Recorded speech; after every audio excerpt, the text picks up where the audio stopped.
Greetings, friends, who one day, if you're lucky, will be fossils. This is Michael Garfield reporting to you from the frothy interzone of art, science, and philosophy. Reconnaissance for Renaissance, with a special little bonus episode. If you've been keeping up with the show, you know I just pressed the Nitro Booster button on the publication schedule, and I'm working on getting all these talks and interviews that were recorded last year out as quickly as possible. So, a little experiment. I'm going to spend twice as much time on this show for the next couple months, and hopefully you like that, and it works out for everybody. I talk enough on this show as it is, so for the most part I've tried to limit the amount of my own public talks that I put out through this platform, but this is an especially fun and juicy one, though. It's a feature-length retelling of a much shorter talk that I gave in the Commonwealth Bank of Australia Innovation Lab. The most subversive and provocative presentation I could have given to the most professional corporate audience I've ever been lucky enough to speak in front of. But this recording is of my talk at Palenque Norte, which is a psychedelic speaker series co-founded by Terence McKenna back in the 1990s that lives on at Burning Man every year, reminding me of that great Hunter S. Thompson quote, "When the going gets weird, the weird turn pro." And I think this talk gets at the heart of what it means to be pro these days.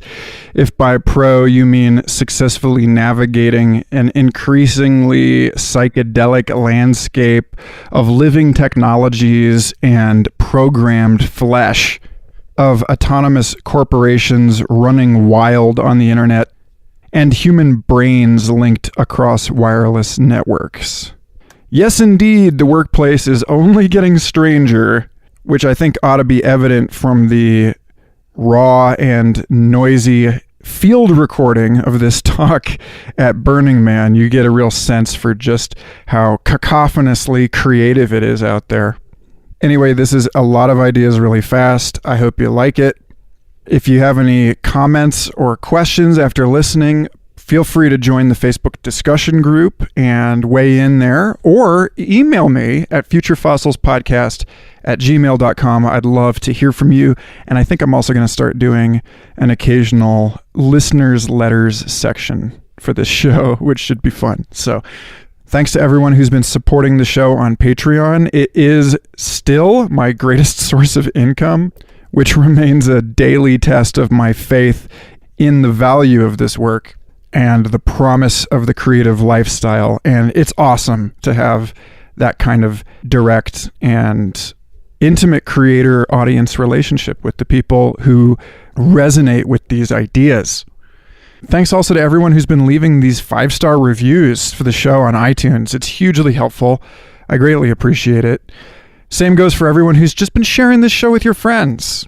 Personal recommendations are still the greatest currency in the land, and it warms my heart every time I see Future Fossils tagged in some comment thread about what cool podcast to listen to next. So I love you all. Thank you so much for listening, and enjoy this talk on how to raise the living technologies of our vertiginous future with love, care, and wisdom.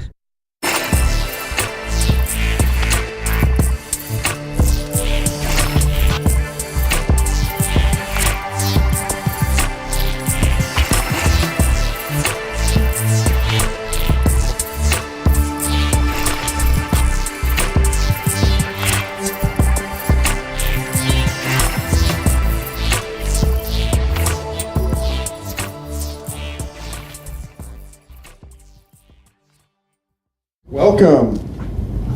The talk that I pitched Frank for today was called Tech Ethics as Psychedelic Parenting. So this will be, I think of these themes as like a jazz standard, you know, like you're working from a fake book and then you riff out of the fake book, you know, you like freestyle. So the first time I did this talk, it was a 5-minute presentation for an Ignite freelance conference in Austin, Texas, where I had 20 slides and 15 seconds per slide to talk about whatever I wanted. And I figured most people were going to do something kind of straight. So I was like, all right, well, how can I appeal to the curiosity of like closet tripper, freelance, Austin tech people? And the title Tech Ethics as Psychedelic Parenting was intended to stir things up. It was sensationalist on purpose. And then I took the same presentation and I gave it through a weird series of coincidences. I ended up somehow burrowing into the innovation lab at the Commonwealth Bank of Australia, which is the largest bank in Australia and processes 40% of their transactions, because I met one of their guys, Andrew Despy, at Rainbow Serpent Festival. We were both speaking on artificial intelligence, and we hit it off. I love the Australian tradition of like taking the piss out of each other, and we like totally heckled each other through our talks and developed a really solid respect. And so I had the opportunity to come and give this talk to a bunch of young, intelligent, creative people that are working within a very confusing and kind of, I won't say malevolent, but they're working in this weird sense for, but also in opposition to the structure that is supporting them. And that's just sort of framing this. So we're going to go without the slides this time because I kind of want to take it in a different direction. But the basic thesis of this talk is 2 points. One, that the internet and in general telecommunication technologies I see as, and this will be no surprise to any here, that they are sort of a nervous system that is growing on the planet and wiring together human societies. And not just the societies, but the cultures, the ideas. They're creating avenues through which these ideas can be remixed. And in so doing, they are creating this networked identity that is not bound to bloodline or to geography, and that the primary mode of organization of modern human society is noetic, which is to say that we're now organizing and aligning primarily along the like states of consciousness rather than nations or families. And that, it's your religion or like your social network or your, which drugs you take, or your, political philosophy. And that because this has moved from this sort of more simple and concrete inside-outside, we are over here and they are over there, and into this folded system where self and other have been folded and folded and folded and folded. And the closer we look, the more folds we find, and you get to that Dustin Hoffman in I Heart Huckabee's point where you're like, you can't really tell where one person starts and the other stops, and each of us is the intersection of all of these different things from the world kind of like wrapping into each other. That the internet is functioning as a kind of psychedelic, and it is transitioning us from one mode of identity construction to a new mode of identity construction in which we identify as planetary citizens in like a mundane sense, but in a kind of more cosmic or spiritual sense. We literally experience our senses reaching out beyond the envelope of our bodies as we understood them, and are starting to feel and experience things from all around the world and like out into space. And that now like I was talking to this Finnish team of scientists and artists that are working on the Cosmic Egg installation out in the Deep Playa, and they were saying, it's extraordinary how many of us are obsessed with the latest Trump tweets in Finland and not like what's going on immediately around us, that we're all sort of in the same soup now, but there's all these different layers that are like the different ages of life history on this planet and human identity, and it's mixing in a way that I think can be understood as or framed metaphorically as a collective psychedelic experience that is occurring for the planet rather than for individual people, and is occurring over historical time rather than over the half-life of LSD as it moves through the body. And so, because we are contained within this growing planet brain that is waking up, the way that children have a different pattern of brain activity that's a lot more like tripping. And so in a way, I think that what we're really dealing with is this child. Like Alex Gray talks about the cosmic Christ is the second coming is the planet, the entire planet, like all of us are awakening as a single entity that nonetheless, because of the complexity of the ecosystem of culture now, or the ecology of minds, is providing new opportunities for hyper-individuation even as it collects us. So that was a Pierre Teilhard de Chardin thing. He said hyper-collectivization leads to hyper-personalization. That was very clear out of Burning Man. So it's like when you're sort of supported within the new body of this thing, rather than acting as an individual, that we are sort of free to be more ourselves rather than to conform to the orthodox rules and regulations and social codes and mores of a particular tradition which is kept in order to maintain itself against invaders or whatever. So that's part one of this thing, which is that these telecommunication technologies, which historically we know to be heavily influenced and inspired by the psychedelic experience. There's the famous Steve Jobs confession that LSD was a formative experience for him in the foundation of Apple computers, and the Kary Mullis, the chemist whose discovery of the polymerase chain reaction, which was how we learned to synthesize DNA in the laboratory and is the foundation of all of genetic engineering, says that came to him under the influence of psychedelics. And Ralph Abraham, the chaos theorist, whose work is fundamental in our mathematical understanding of all of this, he and his buddies were tripping DMT in large volumes in the 1960s in Santa Cruz, like way before anybody even knew what this was. So you hear this all over the place, and like now it's sort of the cat's out of the bag, and Forbes and the New Yorker and all these people are reporting on the popularity of microdosing among Silicon Valley programmers, and it's very hard to historically separate or repress the relationship between the cathedral brain that we're building on this planet right now and that phenomenon being a consequence of the psychedelic experience and the way that the psychedelic experience presents us with a new construction of self in which the inner and the outer are folded together, what Richard Doyle calls the ecodelic experience, because he says the way we talk about these things heavily determines the way that we experience the trip.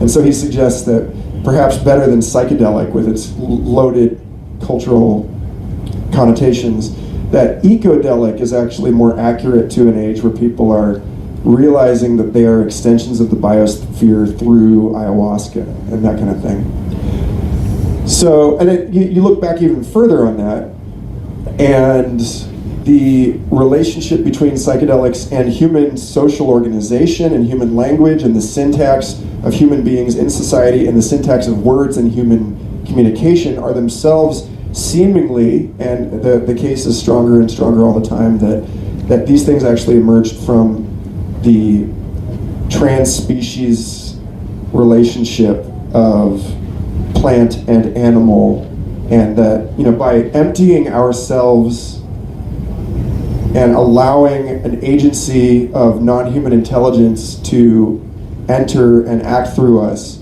that we became, and this is Richard Doyle's thesis in his book Darwin's Pharmacy, that we basically were sort of required to come up with language, human language, as a way of communicating these transcendental experiences that we were having with plant medicines dating like back hundreds of thousands of years possibly, and that the complexity of these experiences caused us to reach beyond ourselves and constantly reach for a way to express these powerful and transformative states to the people that we care about, to the other members of our tribal community.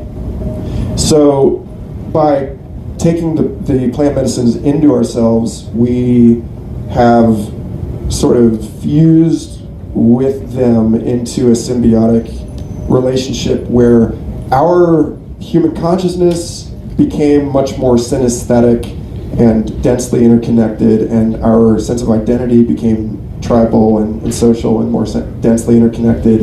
And it's a ratcheting process. The more we persist in this, the longer that this continues, the horizon of our ineffable continues to stretch on beyond us, and so we keep reaching for this thing that continues to exceed our grasp. And so the bandwidth of our communication technologies, we're constantly seeking to open this bandwidth and to say more and to communicate more. And like, it's very clear now that, you know, even syntactic language and speech and film and music and all of these things are insufficient in and of themselves to communicate the richness of these experiences. And so, you know, we came up with things like theater and then opera, and then, you know, more recently, virtual reality is sort of performing the same function by webbing. There's a phrase called endosymbiosis, where like creature becomes a piece of a bigger creature and lives within it and becomes an organ within the body of this thing. And so like all of our media are becoming endosymbiotically bound within this new language that is just now beginning to take shape, which is a language much closer to the direct transmission of a full sensory experience and a mental experience than anything we've approached so far. And I think that actually we're coming up on just it was like a year or two ago, they wired rats together and taught one rat to run a maze, and they templated the neural network learning of that rat through this wireless connection across the planet. I think it was like Japan and North Carolina or something. And the other rat learned to run this maze from a wireless brain implant from the other rat. And then like more recently, with brain implants in humans, we've managed to induce sensory experiences that you're not actually having, that someone else is having, where you shine a light in someone's eye, and the other person's visual cortex registers light, and that person experiences light. And so the language is now starting to, there's a new fold where we're folding together into a sort of collective minds as individuals, where, like, for example, DARPA is working on linking the minds of soldiers together so that even if you're like out of the line of sight of the other members of your battalion, that you know when someone is under fire, or you know when they hear a helicopter passing. And so using basically these group minds in this setting. Of course, it's not just military deployment of this stuff. It's also people coming together in clandestine psychedelic experiments and forming group minds in a way that has actually been practiced extensively by plant medicine traditions in indigenous communities for thousands upon thousands of years. The establishment of an angelic super identity that reaches down through and becomes people. The Hermetic traditions call this the egregore, which I experienced. Oh, there it is. There are the eyes. Mark Henson's painting here. I experienced this tripping acid with my partner several years ago, where a circuit closed and this third set of eyes opened between us, and we realized that we were sort of within, even as we created this minor deity, and that became a real phenomenon for us and wed us in its embrace. So like, this is happening on both frontiers. It's happening in the technological, and it's happening in the psychological, as we learn through the catalytic influence of psychedelics to digest the modern conceptual boundary between psychology and technology, between ecology and technology. So that's period, space, and we're approaching a point now, we're actually kind of like in the midst of it, where we're no longer programming artificial intelligence with brute force, but we are training it, and for several years now, the more effective ways to teach AI has been to guide it and educate it, and to not rigidly code its behavior for a particular response, but sort of give it a goal to work towards and allow it to figure its own way there. And so we no longer really know how these things are happening. There was a paper a couple of years ago about a team that was building a photonic chip rather than an electronic chip. It's like a hyper-complicated prism that routes light through this network, and they were saying, like, okay, how can we start computing with crystals in a much more in this photonic sense. And so they trained an AI to optimize for rapid photonic computation, and it designed a chip that everyone on the team said there's no way we could have designed this. And also, there are mathematical artificial intelligences that have created proofs for new mathematical discoveries, new truths that we know must be true, but no human being can understand the proof. Nick Bostrom talks about this in his book Superintelligence, which I have not read, but he's an extremely clever dude, and we get into this thing. It's worth mentioning that Alan Turing, who in many respects can be regarded as one of the parents of modern computing, which is a beautiful thing because he was gay, and there's something I find fascinating as an aside about the relationship between the constriction of sexual reproduction and the expansion of intellectual invention. That I think this is actually the origins of circumcision. That like you're moving the focus of nerve experience from one end of the organism to the other, and it's fascinating how many amazing scientific discoveries were channeled through people who were frustrated in their desire for parenting, for like actually generating human life. So we're at this point now where we're really like the things that we're making, we're evolving systems, we're evolving new forms of intelligence. And to clarify, like Alan Turing said that to ask whether a computer can think is like asking whether a submarine can swim. That we're talking about a functional definition here for intelligence, not questions about the subjective experience or consciousness of these minds, which may remain forever alien and inaccessible to us, or may fuse with us as sort of, in some regard already has, fused with us as a complement to the human intelligence in a way that this expanded self-concept that is emerging through the internet as a technological medium for subjectivity, that the new selves we are regard Google as a sort of shared CPU among people, or regard these shared computing resources as a sort of a pooled intelligence within a mechanized collective unconscious that complements or perhaps competes with our native collective unconscious.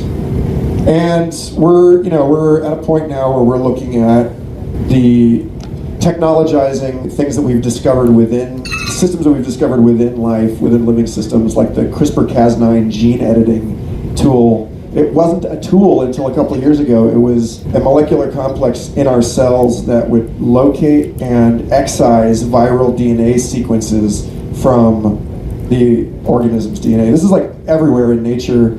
It was only recently discovered. Radiolab did an excellent episode of their podcast on it and followed up with another excellent episode about it that I highly encourage.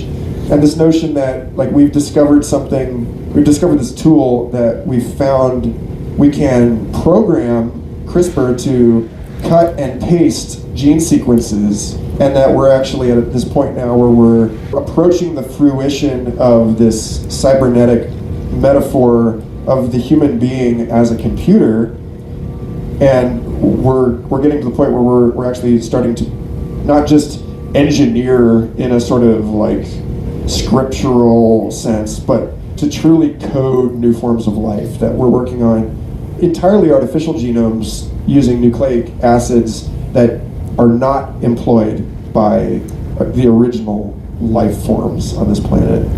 So there's like all of these ways that this boundary is coming down between nature and technology as we understood them from our sort of like Italian walled garden modern mindset. One of my favorites that I just recently read about is that a team of hackers came up with a way to code sequences in DNA so that when that DNA is read by a gene sequencing computer, it can launch a buffer overrun attack on the buffer in that computer and can overflow into the main CPU and install malware. So we've actually found a way to jump the line between DNA as a storage and computing format and our existing electronic formats. And it's going the other way too. We've found ways to use magnetic fields and sound and light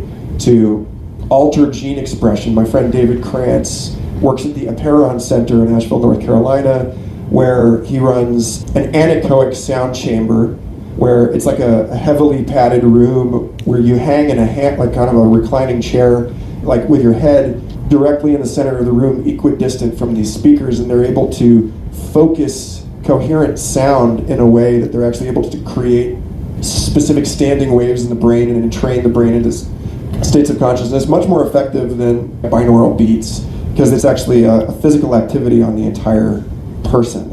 And that they've been doing a lot of research on the way that this regulates the expression of gene activity in people, and they're healing people. We found that there's a solid line over the last 20 years that there is a form of racial memory in the molecules that bind to DNA and control the expression, and that like trauma or hardship in one generation is actually passed down through these epigenetic markers, and that this is where this cyclical cultural trauma exists. And we found the biological root of it, and we're learning that we can sort of undo a family curse with this kind of technology, that we can move the markers around and sort of unglue and like re-glue other pages in your book of life, as it were. It also turns out that DNA is a far more stable storage medium than electronic chips, and that the data stored on, like written into DNA, has a half-life of like hundreds of years rather than years or decades. And so there's a concerted push right now in numbers of research groups all over the planet to actually fuse these two things, the electronic and the nucleic, and create computers that are basically running entirely on DNA. And these are the easiest way to make these computers is to make them out of bacteria, is to actually there are actually like cyborg hybrids with like proteins and nucleic acids on a motherboard. That's like one part of it, but then the other part of it is that you could actually create sort of artificial bacteria that, like the Andromeda strain. My campmate, we were at Oregon Eclipse, we were camped next to this guy who was working in a microbiology lab. I talked about this in my talk on Tuesday, where they found that this particular strain of bacteria joins polymers together as a way of storing its energy and then breaks them apart in order to release that energy, and that these polymers, if they chain long enough, form plastics. So these bacteria actually are eating and excreting plastics, and that you could sort of tune a culture of these bacteria to grow you a plastic building or like a plastic device of some kind, or you could use them to eat trash, like to eat a plastic spill, like the island of waste in the South Pacific. There's actually a few of them in the South Pacific. So I hope by this point I've established that we are way over the rainbow in terms of what we think of sort of naively as life, and what we think of as technology, what we think of as the inner world and what we think of as the outer world, as distinct categories So the question then becomes, why are we still treating our inventions as intellectual property and not life forms that we have created that have a destiny and a path of their own that is not something that we merely control and push into them? Like Steven Pinker's book, The Blank Slate, deconstructs this modern notion that children are born sort of a tabula rasa, and that you can just code a person. That it's the fact that identical twins possess so much similarity, even if they're separated and live completely separate lives, that they find the same. This is a common story of like two identical twins that were adopted and grew up, and then they end up with the same job, married to a woman with the same name, listening to the same music, and that is not the influence of culture. So, like, in the same way, these mathematical AI or these AI that are grown through the adversarial networks, where you basically put like two praying mantises in a jar together and they fight, and then one of them wins and gets better. So we're actually deploying evolutionary competition in artificial intelligence in order to train these systems, and that's like the most effective way of doing this right now. So evolution in all of these different ways has become technologized and sort of fulfilled this prophecy that Charles Darwin and his St. Paul, his spokesperson and protege, the paleontologist Thomas Henry Huxley in the 19th century, said that we have the Promethean flame of evolution in our hands.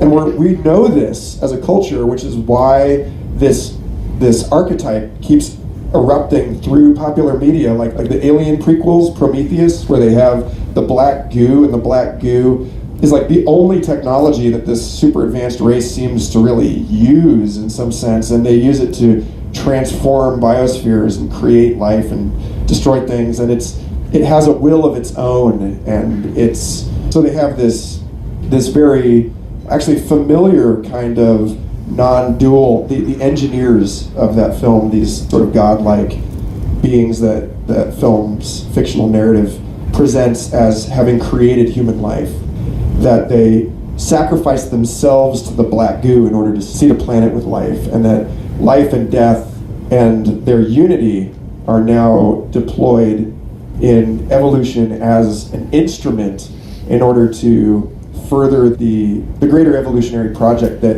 in technologizing evolution we have actually become its willing servants. And so that's not really compatible with the early 20th century, or even before that, the agrarian view of children and women as property.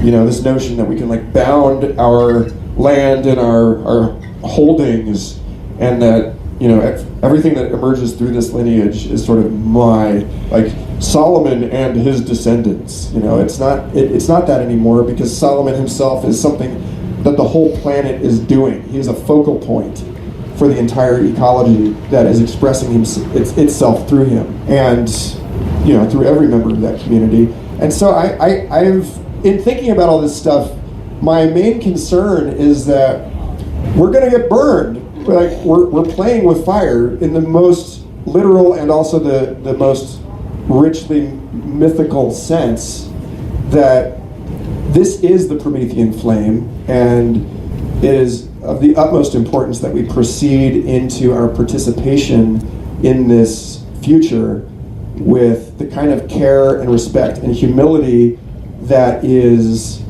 most familiar and most native already to parents, to people who know firsthand that you can't just that a child is born with a personality, is potential, but there's also already a developing, emergent, self-directed seed of something occurring there that you don't control, that kid is not your fault in that sense. If that kid, decides that he's going to quit the Church of Mormon and go smoke drugs at Burning Man, it's you didn't really do that. So especially when we're getting into this issue where it becomes increasingly difficult for us to determine whether or not these technologies that we are deploying and growing are sentient, are having some sort of experience, then we're approaching this moment, which was really skillfully depicted in the Animatrix, which was the animated supplement to the Matrix films, where we just denied, or it shows up also in Blade Runner, where we just deny subjectivity, and we deny agency, and we deny citizenry, personhood, to our like androids or our AIs.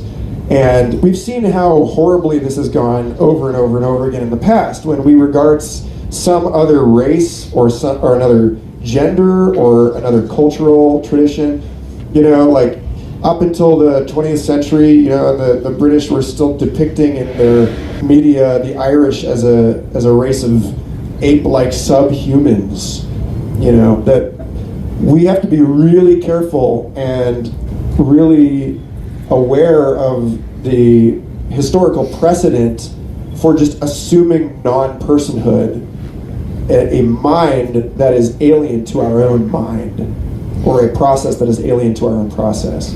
And so that's really, from there, I'll just open it up to discussion, because I think that basically what I'm saying is that if we're going to proceed with this collective psychedelic experience and weave ourselves together into a new and richer ecology of mind on the other side of this catastrophic ecosystemic collapse that we're all struggling through right now, we have to do it as loving parents of whatever emerges, and not treat the children of our minds, as Hans Moravec calls robotics, our mind children, not treat this thing with fear, not treat it as an other, but treat it as an agency with whom we can establish a mutual recognition and a loving and possibly a consensual partnership. And so, yeah, that's my thought on it. So, can I get you? Can we pass the mic out to you? And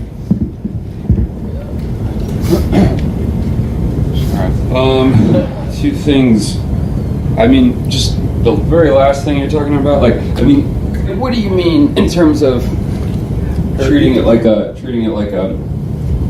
not treating it like an other, and actually treating it more like a similar ontological status to like a human, so that there's like a subjectivity in a person, in the sense what about the way that the cultural technology, the corporation, was given personhood and then treated on the level of the state as a person, and in doing that we kind of open this Pandora's box of allowing a non-human entity to function on the level of humans in a political organization, and that's eating us alive in a way. So is it then not more about finding the appropriate place for things? Because that seems out of place to me, and out of place in the way that a haphazard version of giving too much personhood to intelligence like that.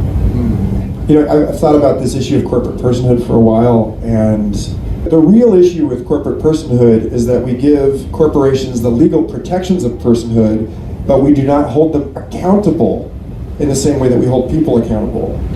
And I think that the solution is actually to go all the way through the eye of the needle here and try corporations for war crimes and other acts of violence, ecocide, that right now it's very difficult to do that because a corporation has so many more resources, and our legal system is set up that basically, you lawyer up, and whoever can afford the most attorneys wins. The way that Warner Brothers successfully defended their fraudulent trademark on Happy Birthday for over 100 years. And it's we know that Warner Brothers didn't come up with Happy Birthday, but we couldn't win it in a case of law for the longest time. But I think that the answer here is actually to grant corporations and other sort of immaterial human institutions full personhood and hold them responsible, and to steer our legal system into a new mode of organization in which it's not merely about how many lawyers you have in your army versus the other army. I think that there are, especially as we start linking human beings as this line between the corporation as a legal person and the person, the human being, as a corporation under the legal fiction. You know, in terms of you get into that whole like sovereignty thing and like maritime law, in the sense that like when you're given a birth certificate, you're sort of registered as a corporation. That I think that that basically we have to push through, because when we start linking people together via whatever it is, the entrainment of magnetic fields or brain implants like the neural lace that Elon Musk, his team is developing, that the line between the legal corporate entity and the incarnate human meta-organism is going to blur like beyond any kind of manageable distinction, and we're going to end up with a whole ecosystem of not just a gradient, but like a whole range of possibilities here. And so we have to, we're going to have to find a way to adapt the legal code and the way that we process crime and accountability, so that, like, if you have a group of mind-linked soldiers and someone is murdered, or something, it's like, who's accountable there? Or like, in the same way that we want to hold religion accountable for the actions of the religious, and it's just very confused right now. So, I mean, I really think that it's actually not that we should remove corporate personhood, but that, like, as William Irwin Thompson talks about in, I think it was Passages About Earth, that telecommunications made it possible for the individual to become an institution unto himself or herself. And so we're all at the point now where we're on the cusp of, like, everyone is already their own publishing company, but pretty soon, and thanks to like the Church of the Subgenius and the Discordians, everyone can be their own religion, and like pretty soon, thanks to cryptocurrency, everyone can be their own bank, and they're already working on using the blockchain and post-blockchain technologies as a platform for virtual nation states. So pretty soon, you and your community of mind will actually function as a non-local political organization. And so I think we actually have to go like through that event horizon, because we are corporate entities. We're these, like, as Chris Ryan was saying, biofractals. The cell is a sort of corporation of bacteria, and the animal is a sort of corporation of complex cells, and the corporation is really just more of that same process. So I think that it's just a matter of adjusting our legal code to suit it. Yeah, and the other thing was, you were talking about why do we still have intellectual property or any of these things, and I think two things come to mind. One is that you also mentioned that we're sort of harnessing, the way we're developing these new things is by harnessing processes of evolution and sort of facilitating it in a way, like setting up games that play out and the learning takes place, same way the child learns or becomes an adult. So, the thing is that, I'm just going to one second. George. So the thing is that part of the way that we're able to do that is by having a limiting resource. Like there's competition in evolution and cooperation, but limiting resources facilitate the competitive pull of the process. And since research and development costs money and time, at least in this stage of our political and social organization, it requires the motivation of having an incentive towards capital in order to even bother to fuck with these things. So I'm not saying I disagree with the idea, but I'm saying that the answer to the question right now is pretty obvious, because intellectual property is what drives the limited resource pull of the evolutionary process as a constructed game. So Lewis Hyde, I'm reading his book Common as Air right now, which is a history of intellectual property in the United States and in the European forebears of the United States. And his point is that, like, if we look back at the actual history of this stuff, the patent was not originally intended to provide a sort of indefinite ownership of an idea. It was provided to create a sort of nursery for the stewards of that idea to raise it to a level of age and sophistication where it could be safely released into the commons. It was designed to protect the idea so that it could actually be responsibly shared as a part of the commons within a few years. And they're like, okay, well, like 7 years is like enough time for that child to like start walking and talking and being like a member of that scene. And like what's happened is we've cancer growthed that notion into this notion that you can just continually renew patents. That the first enclosure of the commons was the enclosure of the land, the actual common space, and saying that this all belongs to the king now. The second enclosure of the commons was intellectual property. And the third enclosure of the commons, which is what we've been going through over the course of our lifetimes, is like a preemptive strike against the application of a technology that we don't yet understand. So like, for example, Monsanto patenting genes in the human genome before we even really know what those genes do, just so that they can actually like suit up and sue people for, it's completely predatory. And I think that while I agree that it's not so much that it's at the end of the patent, it's not so much the end of this notion of caring for an idea and nurturing it and protecting it and allowing a team of people that actually care about it to work on it. But it is, specifically this notion of intellectual property is a direct descendant of the idea of our children as property, like as holdings in our empire. And I think that as we become more and more networked, what we're seeing is that I have a podcast called Future Fossils, and one of the people I interviewed was a guy I met when I was giving this talk at the Commonwealth Bank of Australia. His name is Meow Ludo Disco Gamma Meow Meow, and he's a biohacker in Sydney. He is a really interesting cat, and I was asking him about IP and gene patenting, and like, aren't you worried that so much of the human genome is patented? And he's like, fuck no, mate, like it doesn't matter. Try and stop us, basically. Like, we're so empowered now that I think that the weight has shifted to the other foot, where it's no longer about allowing the opportunity for some like rogue lone inventor in a garage time to like grow this thing up and then release it.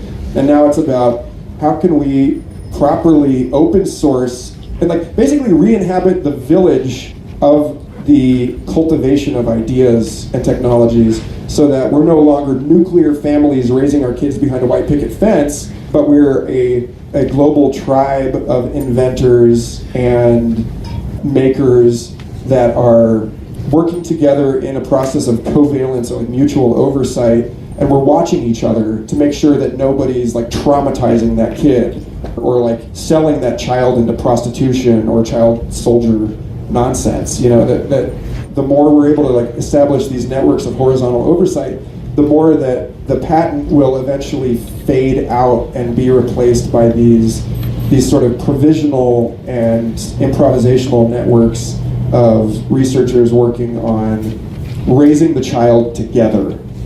And so it's not, I really do believe it is the end of intellectual property, but I don't think it's the end of like licensing, like honoring the people whose child it actually is, and it just becomes more fluid and less rigid and less confined. I want to check in. Yeah, so we started late, but we're going to end late, but George Greer is coming up next. Are you ready for this? Or? I'm ready. Awesome. Well, thanks, folks. Before we end this, I would love anyone who is interested in this talk. I know a lot of you came in towards the end of it. I gave 2 talks out here. Both of them were super trippy and scientific-ish, and I would love to stay in touch with you. So if you want to leave me your email address, I'll pass this clipboard around. My name is Michael Garfield. I'm from Austin, Texas. I'm camped here at Palenque Norte. I'm happy to speak with any of you after this, and I would love to meet you and take a sticker and stay in touch, please.